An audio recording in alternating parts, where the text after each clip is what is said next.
What's up, everybody? Welcome back to another episode of Just Grow It, the podcast.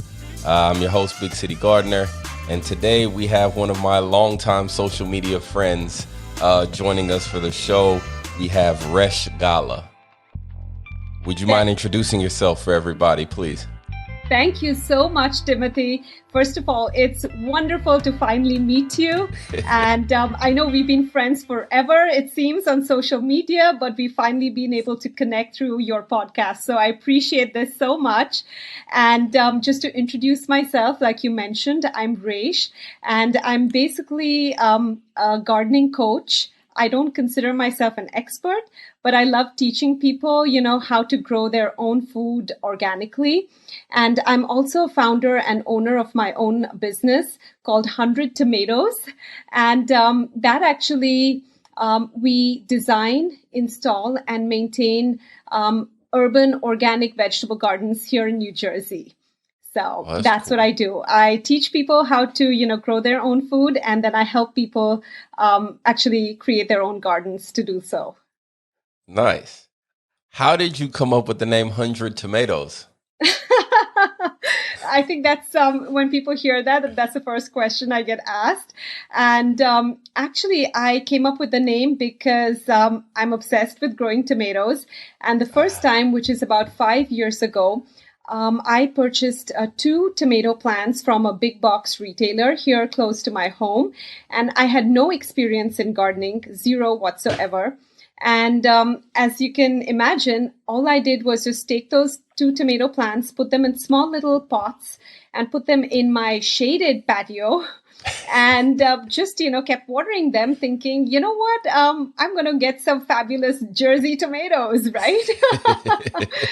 And as you can imagine, I didn't know anything about soil, anything about fertilizing, anything about sunlight. And naturally, all I got was 2 tomatoes out of my 2 plants for real. And they were literally so small, and I think it had blossom end rot or something. I couldn't even eat them. I was so disappointed. And to be honest, that's how my gardening journey started, with a failure to grow tomatoes. And then going from there, obviously, I am now growing a lot of food in a small space. But as an ode to my start of my gardening journey, I named my company 100 Tomatoes, that I went from 0 to 100. I love the name. Thank you. So did you grow up gardening, or did you have any exposure to gardening when you were younger? Shockingly, no, none whatsoever. Okay. I grew up in India. And as you can imagine, in a big city like Bangalore in India, there wasn't much space to garden. And there was traffic everywhere, lots of people and cycles and, vehicles and things like that. So it wasn't really a very conducive environment to growing your own food.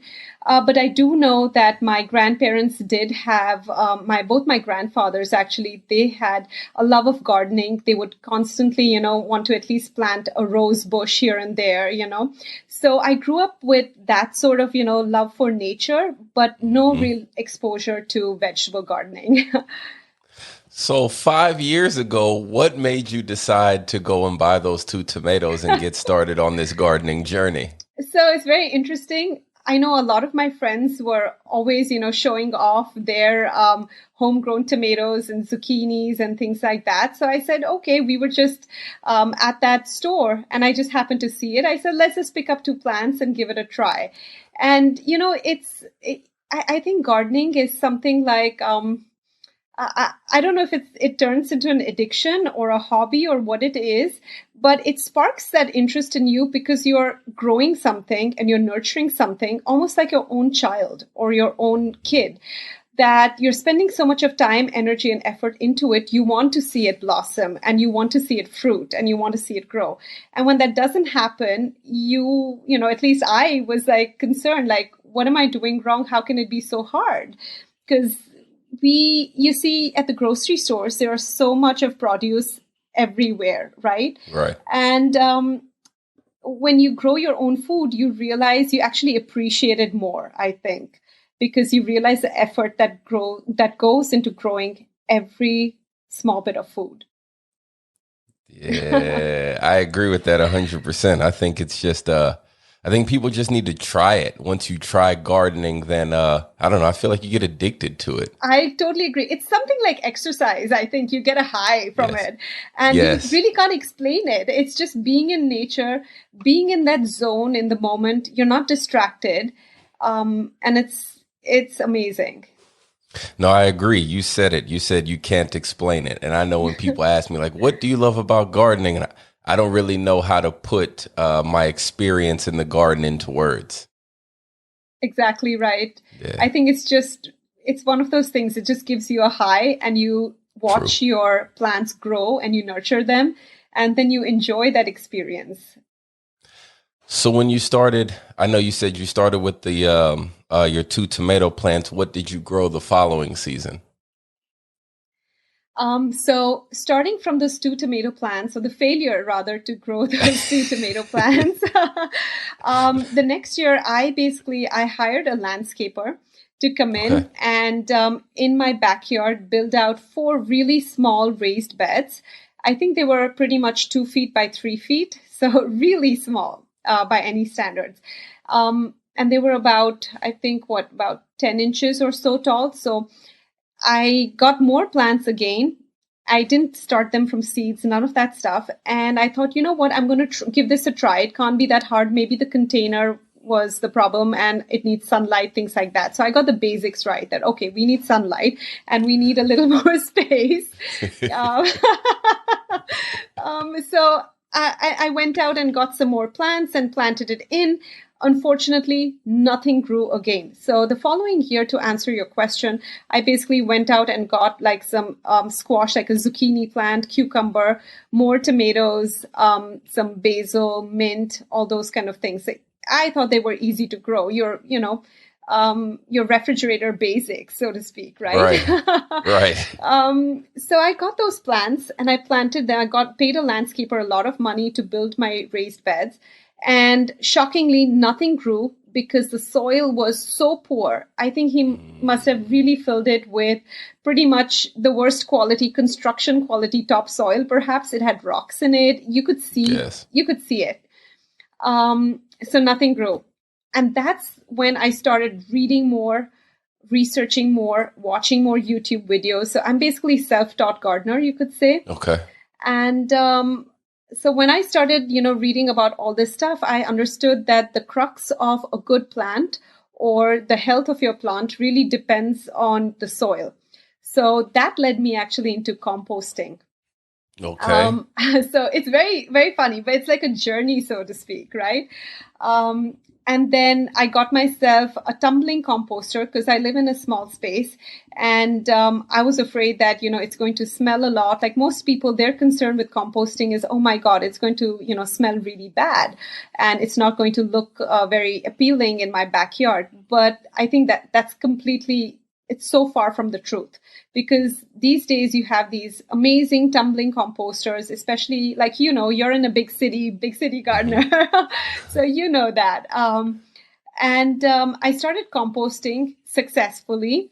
And when I added compost to my beds that fall and I amended the soil, that completely changed the game for me, actually. Okay. Things started getting better and better. Initially, everybody, my whole family, everybody was complaining, saying that, Resh, all you do is you're in the garden for hours and you keep, checking for aphids and pests and, insects and things like that, which is a huge problem because the plants weren't really that healthy given the soil wasn't that good.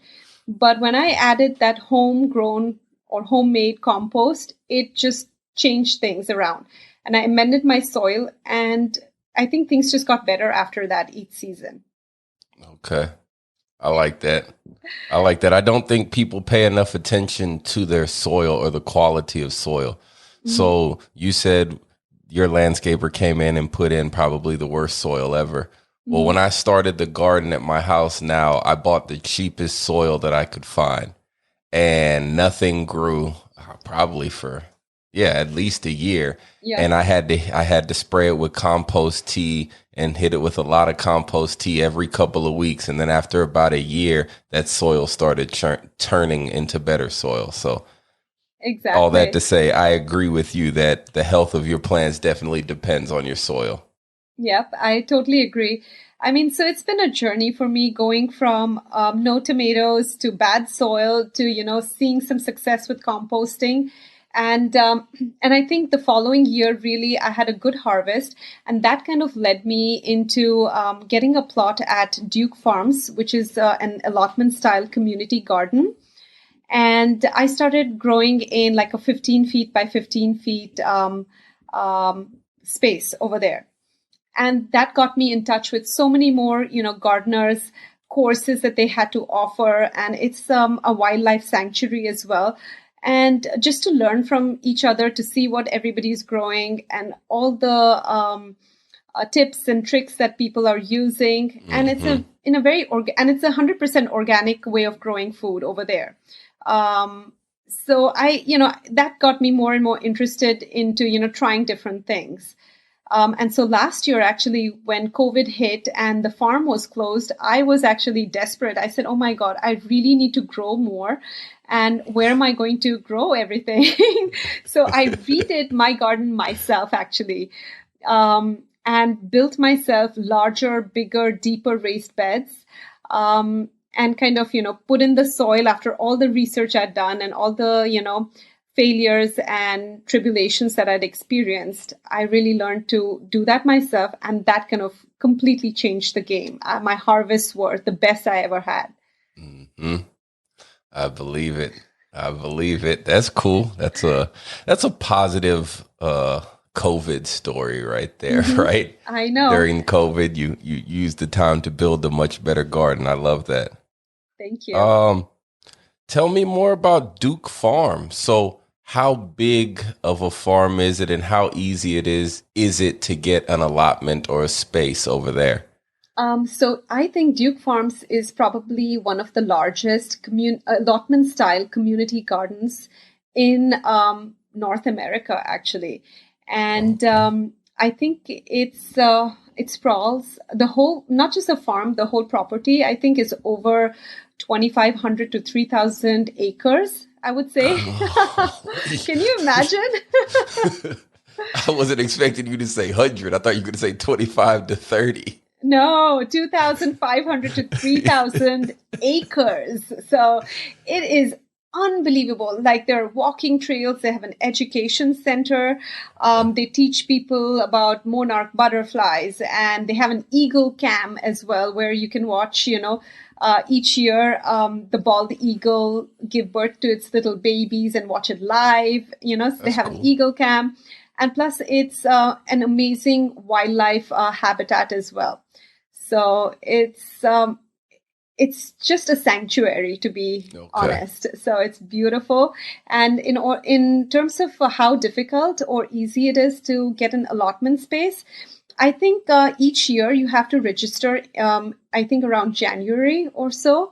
Um, if you're interested, and it's so inexpensive. It's shockingly inexpensive, and they provide you with free wood chips. The water is free and included. All that they ask in return is that there's a rule book, actually, that number one, everything has to be grown 100% organically.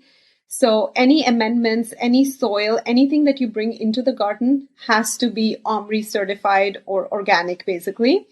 Nice. And the second thing that they request is that you at least volunteer 4 to 5 hours of your time for each plot that you have at the farm.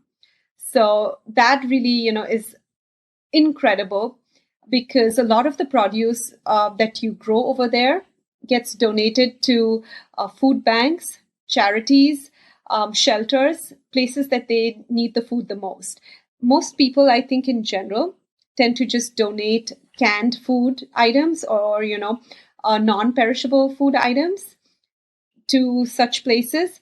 But the fresh food or the perishable items, your lettuce and your tomatoes and other vegetables, Duke Farms donates. I think last year they donated over 5,000 to 6,000 pounds of food to these places, which is incredible, and all from the fellow gardeners themselves. Nice. So it's relatively inexpensive. It is amazing resources. And apart from the volunteer, I think they just request that you spend at least, you spend at least 1 hour on some kind of, continuing gardening education where you take a course or learn something new about gardening. Okay. Yeah. So when you started there, was everybody extremely friendly and just open, willing to give you all of the knowledge that you may have needed?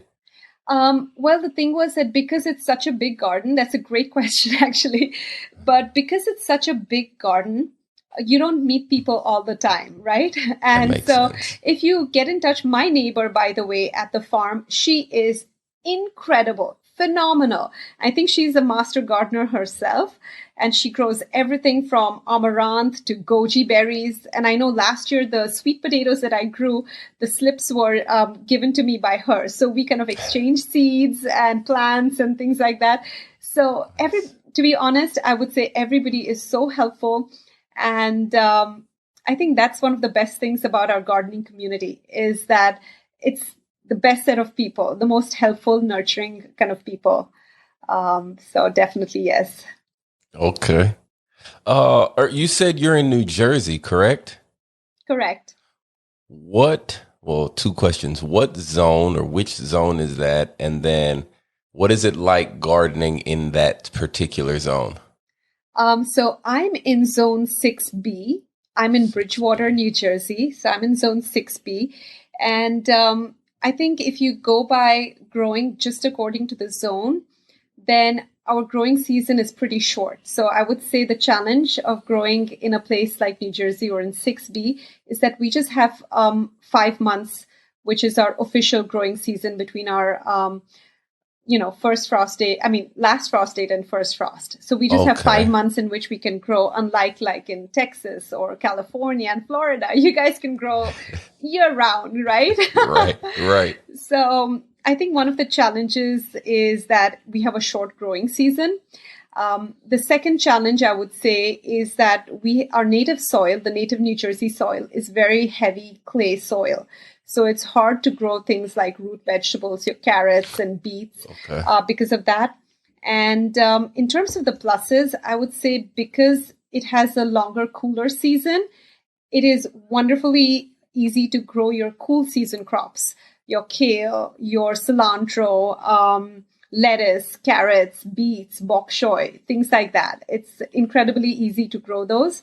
And I think you can also grow your tubers like not just tubers, but bulbs like garlic, tulips, things like that. So it's really fun, to have and you appreciate, to be honest, the best part is that because of your short growing season, you really appreciate what you grow a lot more, That makes sense. Because you're only going to have this short window, and this might be your only harvest, so you have to love it. Okay. Which is also why I got into intensive planting, or really, packing in a lot of food in a small space. Because when you have a short growing season, every little space you find, you're like, let's grow food, No, I definitely understand. I think that same thought process applies if you live just like in an urban setting and you only have a small garden. I'm going to plant every inch of that garden. I'm not wasting a centimeter of space. Exactly. No, I understand. So I saw a video, and I want to say it was with Kellogg's, where you had like a hoop house, like a hoop house attachment on top of one of your raised beds. Was that yours? That was mine. Yes, that's correct. Yeah. And basically that was actually from last year. And I think I'm one of those people, I'm always experimenting in the garden. What else can I grow? How much more can I grow? How, can we grow beyond just our growing season? Right. And so last year, what I did was I got some electrical conduit pipes, the, EMTs, those 10-foot long, half-inch thick, so to speak. You get them in all the big box stores. And I bent them using a hoop bender and created mini hoops. And if you don't have that, it's easy to use even your PVC pipes as well. Those are easier to bend. And I put those in, covered my raised beds. So I didn't even need any special equipment. It's just those pipes. You just push them into the soil. And I just threw over some farm grade plastic. And I said, you know what, let's see how long these plants can survive in there. I mean, what's the worst case? Anyway, they're going to die, right? Because it's going to Right. snow a lot. It'll be extremely cold over here in New Jersey. But surprisingly, or rather shockingly, I had grown like mustards, beets, carrots, parsley, cilantro. What else? I had fenugreek, which is an Indian vegetable, spinach, even. And all of those things completely survived our 2 feet of snow in single digit temperatures. It was shocking. And all I did was just cover them. It wasn't even like any fancy equipment, nothing. And I know towards the end of the season, I was harvesting carrots in like January. I don't know if you've seen one of my carrot harvests. I swear I mean, like literally my kids and everybody was sick of having like carrot juice because I'm like, we have so many carrots, you know. But you've got to try, and then only then will you know, what you can grow Right. and what's possible. Yeah. I love that saying. Hey, I know the feeling of your kids, even my wife, getting tired of eating certain foods when they're in season. Yeah. Because when it's kale time, you have kale. You have kale for breakfast, lunch, and dinner, 7 days a week. I know, kale's popping out of your ears, right? Yes. And when we get tired of eating it, all right, now it's time. We're going to juice it. Yeah. We're going to juice it. Let's juice the kale. Exactly. That's like green smoothies, right? Yes. Yeah. I understand. All right. So what are some of your favorite things to grow and then some of your least favorite things to grow? So you might have guessed my number one most favorite thing to grow is, of course, tomatoes, right? Okay. I am just obsessed with trying every single variety that I possibly can. This year I'm growing, this is the first time actually I'm trying to grow varieties such as blue boar berries. And I'm trying tomato tomatoes, as well as the lucid gem, and so many others. So it's always fun to try something new. And so tomatoes is something I just completely enjoy. And even if you have an overdose of tomatoes, worst case, you can, make some pasta sauce and pizza sauce, and everybody enjoys those things. So I never get tired of growing tomatoes. I also love growing cucumbers very much because my kids love pickled cucumbers, and it's so easy to make. So I don't grow the long variety because some of them can be a little bitter. So I love the smaller ones. My favorite is homemade pickles variety. It's one of the best. And, I have it in the garden right now. Oh, you do? Great. I do. I'll send you my recipe, okay, for the pickles. Yes, please do. And then another thing that I really enjoy is garlic, which is shockingly such an easy plant to grow. You just, put it in the ground and forget about it. You don't even need to water it. And yes, it does take up a lot of space. So, but I like to put it around the borders of my garden, around my raised beds, as a nice companion plant, actually. So that's my favorite. Tomatoes, cucumbers, garlic. I love growing those. And the things that I don't like to grow, to be honest, I can't think of anything. Because, I like that answer. Because even, I like to try something new. And I know 2 years ago, I grew bitter melon, which isn't something that I enjoy eating. And I don't know if you're familiar with that.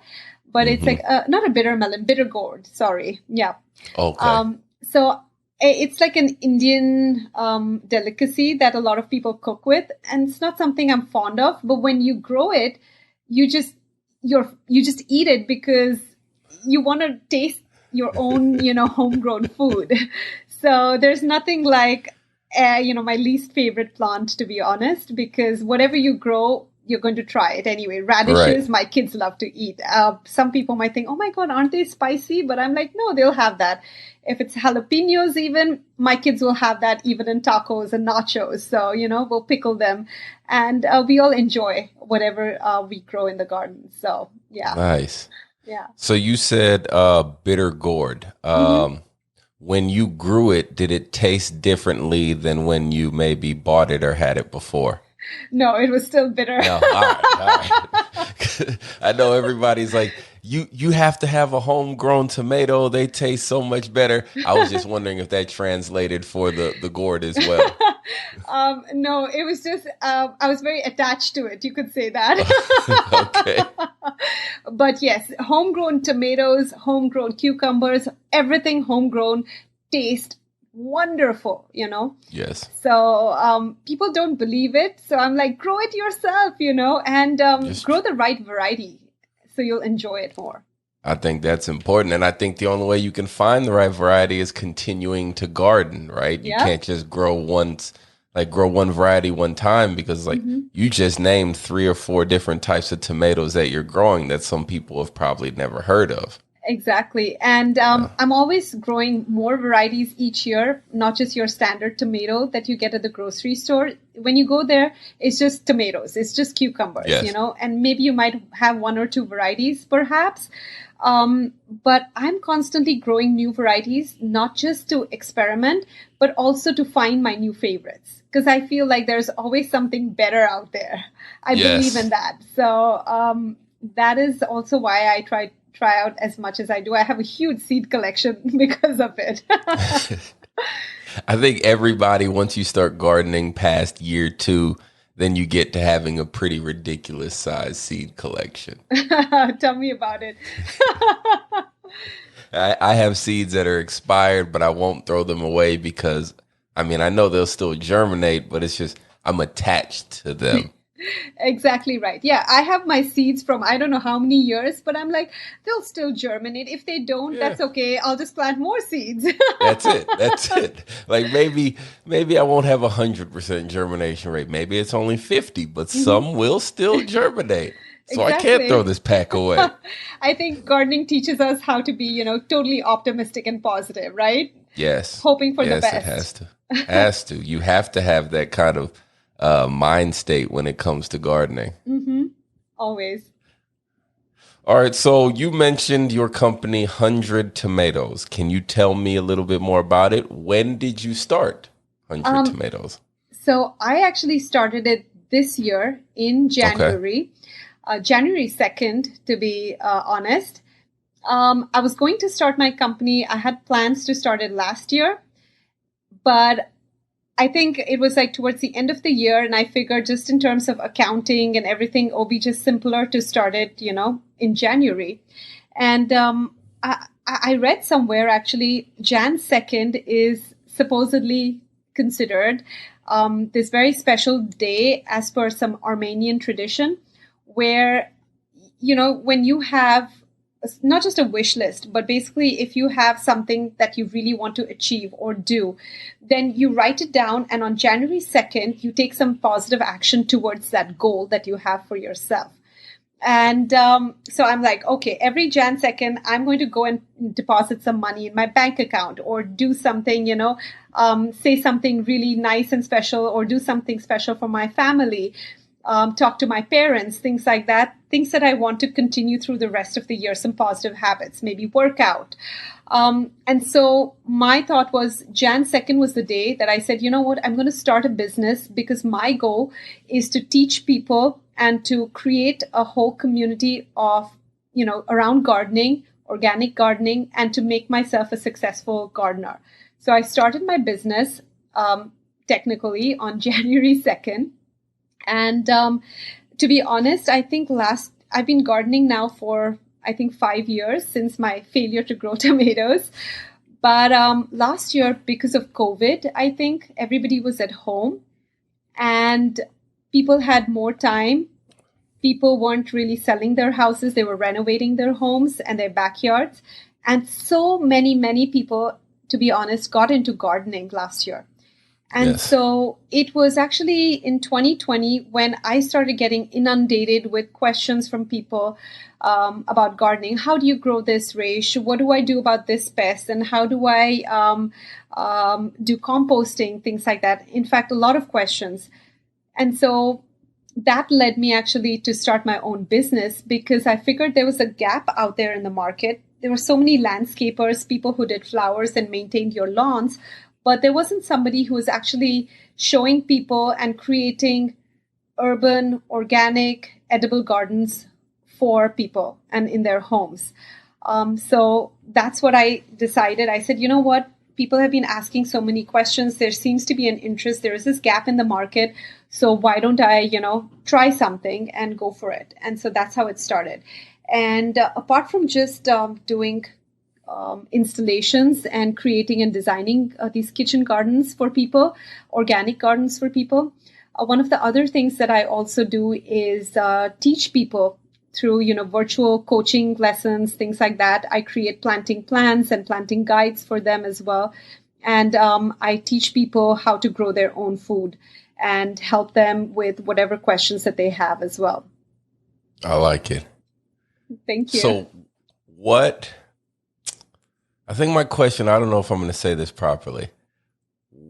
Why are you so passionate about teaching other people about gardening, right? Because I know with the business you mentioned, you could just focus on installing gardens and then that's it. But you said, no, like I'm going to take it a step further and make sure these people, they actually understand about gardening. So why is that so important?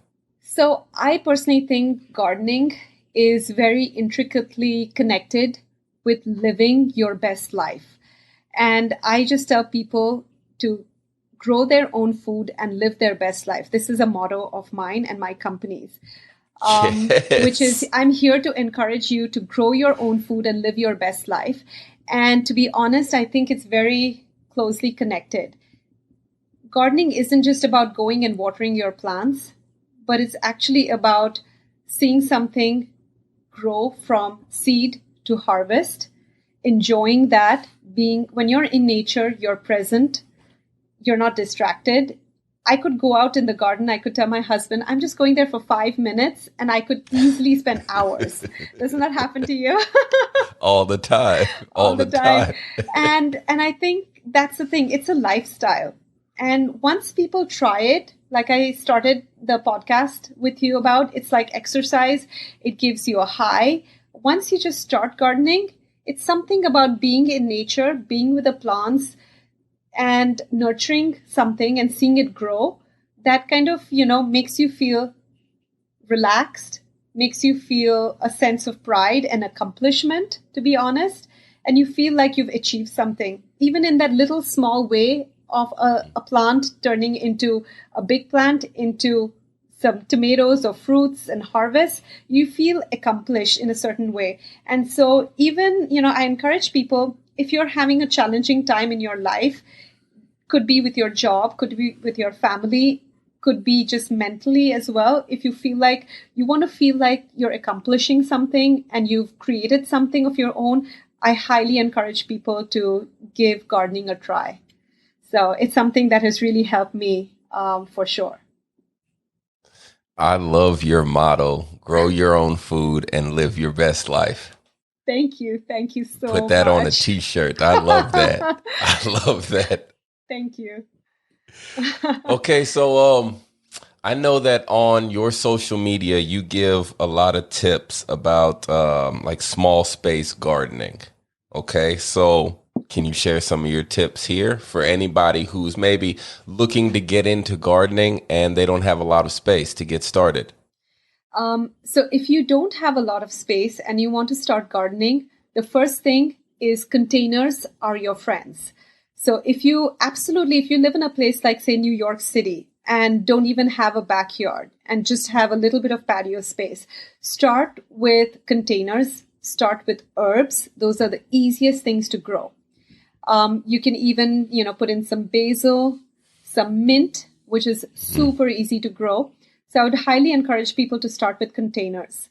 The second thing is, if you have a little bit more space than just, for containers, then try and, build yourself a small garden. Don't start big. A lot of people make the mistake by going all in, all out and, creating a huge garden. And I think that's a mistake because it's very easy to feel overwhelmed, especially, when you have a lot of watering to do, you have a lot of plants to maintain. So start small. And the third thing is, if you are a little bit more of an experienced gardener, then my recommendation, and this is what I do in my garden as well, I plant seedlings here and there, and I pack them in as close as possible, but not too close, but because you want things to still have enough space to thrive and get enough energy and nutrients, right? And not compete with each other. But I pack in as much as possible. And then after a few weeks, I go back to the garden. And if you are a little bit of an experienced gardener or not, this could be a good tip, which is go in there and see if you have any empty spots, things that are not looking so good, or things that, you have some space. Just go and direct sow. It could be even something as simple as tucking in some radishes in the cooler season, which grow really fast. In like 30 days, you get a harvest. Could be something like putting in a little lettuce seedling here and there, or even direct sowing lettuce, which is very easy and gives you a quick harvest. So go in there, empty spots, fill them in. And even if you don't want to, put in veggies, you can even put in flowers or herbs, rosemary, thyme, very easy to grow. So that's my advice would be, if you're in a small space, start with containers. Next step would be to build your own small garden. And then the third thing is keep going there, checking on your plants, any empty spaces, direct sow. Have some seeds on hand all the time. Those are great tips. Thank you. Great tips. Okay. So now what about, I'm just going to keep asking you for tips if you don't mind. Absolutely. Go for it. Okay. All right. So since you design and install gardens, I have a question for you. What are some tips for anyone who, during this COVID, like you said, a bunch of people got into gardening and maybe they did it for the first year and now they're ready to expand their garden. Do you have any tips for designing or even installing a garden yourself at your house? Absolutely. So my number one tip would be that depending on the zone that you live in or the area that you live in, design for that climate. Okay. So start with that. Think of what kind of climate I'm living in and start there. The second thing is look around. For us in New Jersey, for example, we have a lot of deer. We have a lot of squirrels and chipmunks that are constantly coming in and eating up our vegetables. So it's important to start with fencing or some sort of a protective barrier, because especially if you're starting your garden, I always advise my clients here in New Jersey that fencing is absolutely crucial. You can cover your plants with all kinds of makeshift materials, but fencing at the end of the day is really what gets the job done, not the, pepper sprays and the coyote urine. I've tried all of those things. I don't even know how they get those, first of all. But trust me, number one, protect your garden, because especially if you're going to do raised beds, then you want to make sure you have some fencing in. So start with fencing. The second thing would be in terms of raised beds. Now, I know lumber is so expensive. Yes. Expensive right now. So be creative. If you can't get cedar wood, then get your hands on Douglas fir. Use untreated wood. Grow in containers, perhaps, if you don't have the budget. But start with raised beds. Now, I always recommend to people to build their raised beds at least 12 inches tall. And the reason being is when they're that height, you can easily grow root veggies like carrots. If they're just 6 inches, I know it's a little bit tougher to grow your root veggies. That's my experience. And then the other thing is pull off the design elements from your own home. Look at the colors that are in your home or on the exterior of your house. Look at the stonework that you have and see what you like, and pull those elements from your home into your garden to make it look aesthetically pleasing. So if you have a beautiful white house with like a dark slate gray roof, maybe, then use marble chips as gravel on your pathways, which will pull off the colors from your home. You can even stain your raised beds if you like a different color. So play around with that. And the way I like to do it is I like to have a clear distinction. Do you want borders, which is like either your fencing or some sort of edging? You want clear pathways, and you want enough distance between your raised beds as well. Because oftentimes people don't give enough space. And if you don't, then it's just a challenge to go through, because plants as seedlings, they look a certain size. But when they're bigger, I mean, they can completely take over your garden. Like Oh yeah. I Oh have two yeah. I have two squash plants planted in the corners of my raised beds in two different raised beds, and I'm not kidding. The leaves are like I'm a size 9, I think, in my shoes, and the leaves are probably like imagine a foot size of like a 16. It's huge. So they can just completely take over your garden. So plan to have at least 2.5 to 3 feet of space, if it's possible, between your raised beds. Make sure you have proper pathways, and it doesn't have to be gravel. You can even do wood chips or some sort of mulch, so it's easy to walk on, suppresses the weeds. And think of some sort of fencing, especially if critters are a problem. And pull off the elements, design elements from your home. And Okay. all in all, if you're going to spend on anything in terms of, you're building your own garden, the number one thing you should spend on is soil. Get the best soil you can with the maximum amount of best amendments so you can grow your food, and you're going to grow them so well that's actually going to nourish your body. So, Yes. yeah. Yes. You could hear that. She said spend your money on soil. Mhm. Yes. Absolutely. High five. I love that. Great. Great. Because I think a lot of people will go and spend a lot of money on the beds or a Mhm. lot of money on just the aesthetics of the garden, and the Mhm. soil is just an afterthought. No, the soil should be the number one priority in your budget, and then comes everything else. And so, if you can't get cedar, get any sort of untreated wood, and there's so many options these days to grow outside. But soil, don't ever compromise on. I agree. I agree. Also, earlier I mentioned that we have been social media friends for quite some time. When did you get started with, I guess, social media, and what kind of led you down the gardening, I don't know, pathway, avenue with social media? So I think I had my Instagram account for a while, and this has been Resh Gala has been my personal Instagram account as such. But I think in 2019 December, I don't know if you know Shay. Do you know Shay from What Shay Did? I don't think so. Okay, Sharon. Okay, I think we're mutual friends. I'm not sure, but she was one of my gardening Instagram friends. I've never met her, but I've been so inspired by her garden, and she actually nominated me for the 2020 Burpee Gardener of the Year, and they selected me actually somehow miraculously. I thought they selected me as one of their 2020 gardeners of the year. They selected me in December 2019. I got a message from them saying you've been selected because she had nominated me. My Instagram friend, she had nominated me. At that point, Timothy, I had literally 350 followers on Instagram, which is just my friends and family. Um, and I was quite honestly shocked to put in the same bucket as people like you and so many other great gardeners who I actually look up to. And I was like, oh my God, how is this possible? And they said they were going to send me their plans to try out and, take Hmm. pictures and things like that. So I said, you know what? It's one of those things in life that sometimes people see something in you that you don't yourself see and you're oblivious to. And I told myself, I said, you know what? Maybe there's something there that people don't see in me, but others believe in me. And I should take this seriously because I was gardening all this time and just helping my friends here and there, but nothing serious.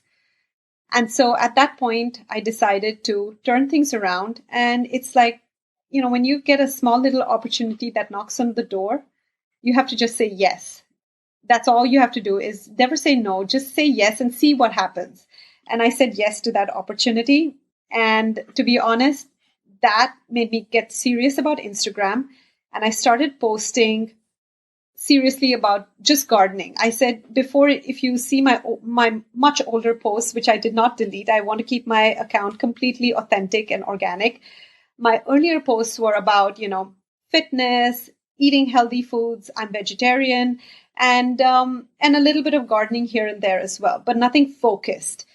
And when this happened, I got serious about it, and I started focusing all my posts about gardening. And that kind of led more people to be, attracted towards my account, I think, and led my following to grow. And today I think I have maybe in a year's time, today I have about 13,500, 13,600 followers from the 350 last March. And it's all about just believing in yourself and just being consistent and to just, show up authentically. Yeah. Yeah. I like what you said. You said, I wrote it down. You said when you knock on a door, you get to the door, you say yes. An opportunity comes, you say yes. See, look at that. That's how gardening ties back into real life here. Exactly right. You're 100% right. That's exactly how it is.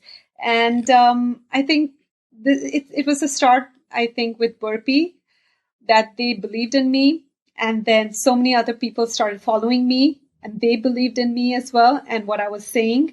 And apart from that, it led to more opportunities, not just the garden coaching and the business, but also partnerships with companies like Kellogg, for example, to create YouTube videos for them, and collaborations with other great companies that I actually use and their products and that I believe in. And it's all about when, opportunity comes, like I said, just saying yes. It could be small, but say yes to it and start there. And it'll take you to bigger things if you can, let it, if you just let it. Yeah, that's the truth. That's the truth. So now that you're involved with the gardening community in social or on social media, like, what are your thoughts about the gardening community? Like I said, on all forms of social media.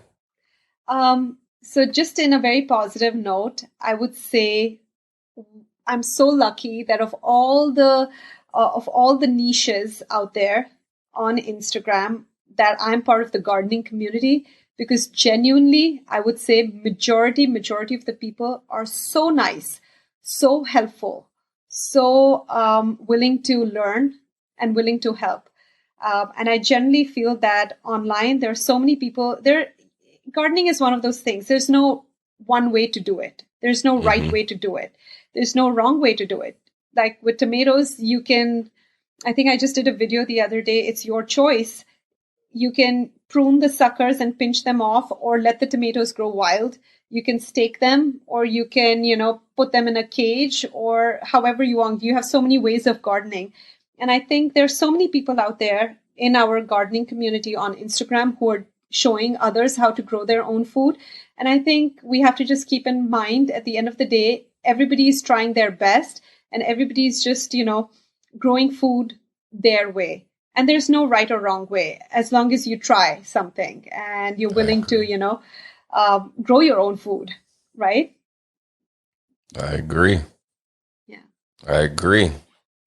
All right. So I'm not going to take up too much more of your time. I have a couple more questions and then the rapid fire section. Oh where my I just God. ask you random questions that I didn't send you beforehand. Oh gosh. Oh my God. I hope I'm prepared for that. Now you really know at the rapid question round, you'll really know if I'm a gardener or not. Huh? All right. So, you've already given so many tips, but I guess I'll ask again. Do you have any more tips you want to give to new gardeners or anybody who's interested in getting started gardening? So my number one tip would be start small. Don't start big. The second thing would be start with herbs and greens. The easiest thing to grow would be lettuce, mint, and your herbs, leafy greens. Next level, when you're progressing on, go to your root vegetables. They're not that tough, believe me. And finally, go to your fruiting vegetables, such as your tomatoes and cucumbers. And lastly, when you go to the next level, I would say try your hand at fruits and berries, such as blueberry bushes, asparagus, things like that. Just give that a go. Or apple trees, perhaps. Okay. So that would be next level. So start small, And start with herbs and greens and leafy vegetables. Those are the easiest, and then progress on from there. Okay. You just mentioned apple trees, and I went to a dark space in my head because I have an apple tree outside and it had, I don't know, 10 or so apples, and these birds went and got all of the apples before I could even get one. Yeah. Oh, yeah, no. yeah. Oh. I know it's hard, it's so hard as a gardener. That's why I'm like fencing and all those things, because protect our precious material. Yes, I agree. All right. So, yeah, last question. It's really just the outro. If you will let everyone know where they can find you online, please. Sure. So the best place really to connect with me would be through Instagram. And my handle is at Resh Gala, which is RESHGALA. And apart from Instagram, you can also find me on my website, which is reshgala.com, which is my name. And apart from that, I think I even have a New Jersey Kitchen Garden Club on Facebook. Yep. So you can look that up. Okay. Now, time for I wish I could do a drum roll. Maybe I can insert that. Drum roll, put it in here. Time for the rapid fire questions. And I don't know what I'm going to ask. Here we go. First question. If you could live anywhere in the world, where would you live? I would live in Bangalore, India, my hometown where I grew up. Best memories are childhood memories. I like that. Okay. Do you like hot weather or cold weather better? Hot. Hot. Okay. Do you like cantaloupes? I love it. I love all fruits. Give me all of them. Okay. I really should have put more thought into these rapid fire questions because this isn't a good. Okay. What's your favorite food? Food as in like fruit or food? Food, not. Well, no. Rapid fire. Let's do both. What's your favorite fruit? And then what's your favorite just food in general? Okay. So my favorite fruit, actually, I don't know if you're familiar with it, but it's called Targola in India. It's look it up. It's amazing. I think it's from a palm tree, and people have to climb up really high and get that. It's black in color, the shell, but you kind of peel it off like a coconut and take it out, and inside it's like this delicious translucent clear fruit, almost like a lychee, but it's much bigger, and it's got like the sweet water nectar, like a coconut water thing inside. It is so delicious. Oh my God, that's my absolute favorite. I would say is the Targola, which is I think it's some sort of a palm fruit, so to speak. Okay, that's my favorite fruit. And never heard of it. Yeah, and if you're not familiar with that, I love lychees and cherries as well. Okay. Yeah, and in terms of my favorite food, I would say it is number one would be, of course, mom's home cooked meals would be the best. Like comfort Indian food, lentils and rice, or anything that mom would cook would be amazing. And I haven't met her for 2 years because of COVID, so I really miss her. They're in India, actually. So comfort food, mom's food, and the second would be tacos. Oh, anytime. Love it. Okay. Well, if you were in Texas, you can get all the tacos you want. I see your Taco Tuesdays, so yeah. So inspired. Never miss a Tuesday. Can never miss a Tuesday. Mm-hmm. All right, that's all for the rapid fire questions. I have to do better with those. I need to ask some questions that make people really sweat. Oh my gosh. No, this is good. Okay. I could answer them, right? Yeah. Well, that's all. I want to say thank you for taking time out of your day to hop on the show. It was great. It was a pleasure to actually meet you, even though it was just over Zoom and through this podcast. We've been friends. Like I said earlier, we've been Instagram friends for quite some time. So this was great. Thank you. Thank you so much, Timothy. And I want your listeners to also know that when we talk about the gardening community, you have been so kind and helpful yourself. You taught me how to make kombucha, by the way, just, So thank you for that. And you have been such an inspiration to people like me. And I really want to thank you for having me on your show.